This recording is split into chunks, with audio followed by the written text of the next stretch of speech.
Okay guys, we're going to learn how to remove something from a picture.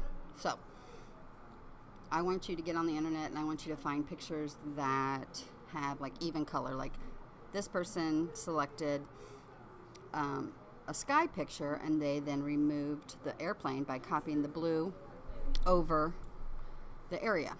So, I'm going to show you how to use the clone. So here is a picture that I have from the internet. What I want you to do is I want you to first open that picture, and then I want you to make a new piece of paper and put the original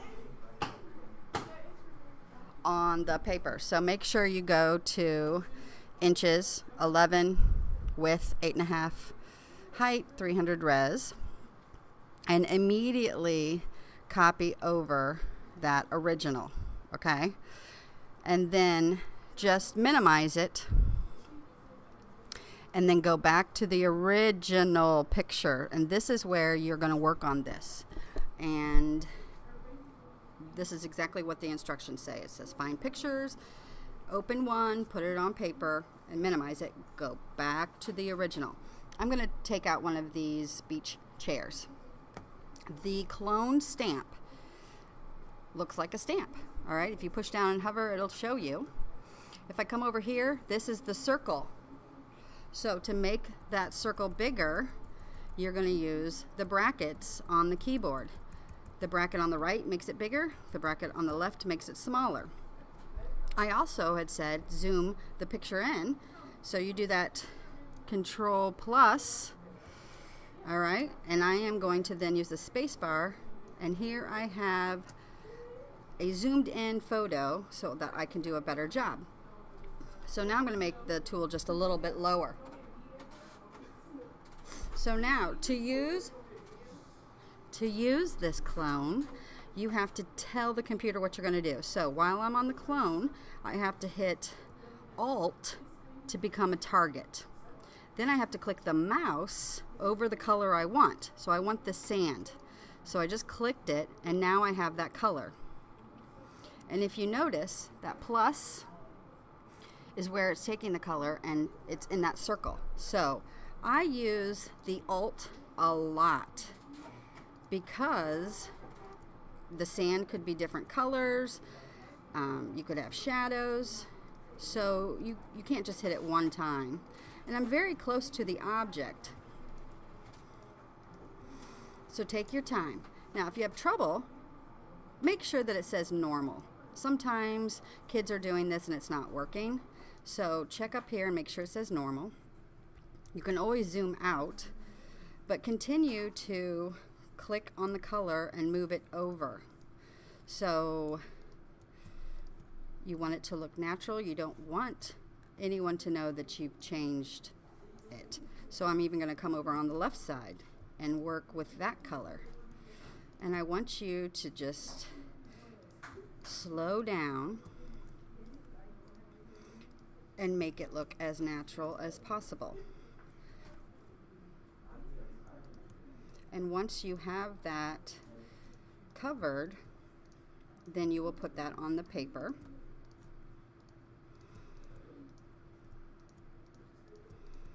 And label it and move on to another picture. So notice I am taking Alt several times.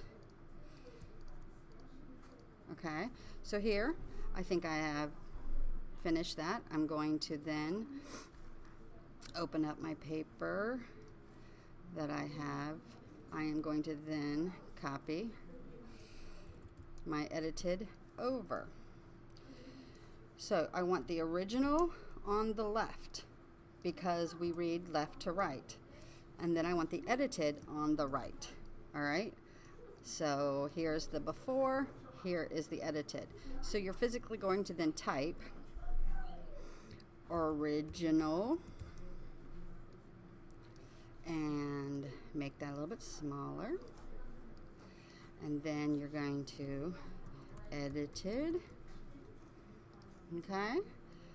And then I want you to have a title using the clone stamp. Notice I have capitalized each letter in the word using the clone stamp. Pictures are big. Then at the bottom, you will state, we learned how to use the clone stamp in Adobe Photoshop, period. I removed the beach chair in this photograph. And it's running off, so I'm going to put the cursor and hit return in this photograph. I took the sand color over the beach chair to remove it and make it look natural. Period. Okay? You can make your text bigger or smaller, but please definitely make sure it doesn't go off the page. So that was bigger, but it's off the page. So I did Control T and I pulled in the corner. You can make your pictures bigger. You don't need to have a lot of white space. So please just make sure you do your best and take your time to fit them on the paper as big as possible. Okay? So, all right. Please save it. File. Save as. It's going to be clone 1 or your last name clone. I want you to save it to the desktop. I would save it as a Photoshop. Then I would save it as a JPEG.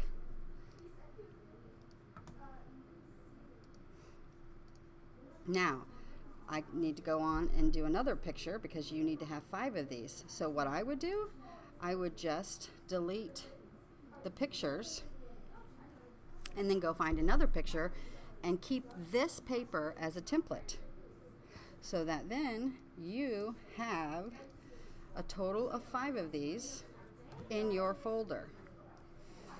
So I have clone 1, clone 2, clone 3, clone 4, and 5. So each project needs to have its own paper with the title, original, edited, and the description. So here we have an example. And you can tell the original had a tree, and now the edited, it does not. In this project, we learned how to remove an object from the picture using the clone tool. In this picture, I removed the tree in the background. Clone stamp is great title. It is capitalized. Original is on the left. Edited is on the right. So you definitely can do this. This is a 2-day project. You're going to make sure you have a folder last name clone, and then you're going to put it in the S drive. So biggest thing is this. When you're using your clone, enlarge, Control plus, okay? Also, take the alt a lot. So I have some kids that will just, let's say I want to do the ocean or something. They then just think they can do the whole thing. You have to slow down and take the color multiple times. If I was going to just make this all sand, I probably could, but I can't just take it once and then go over it because it's not going to work. You have to do alt a lot. You can take it from the top, the bottom, because there are different highlights and lowlights. Okay? If you mess up, go to Window, go to your history. Your history will open up, make it longer, and go back to the last time that you like it.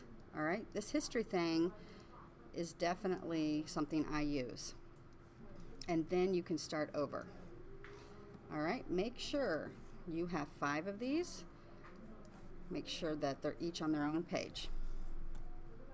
Last name clone.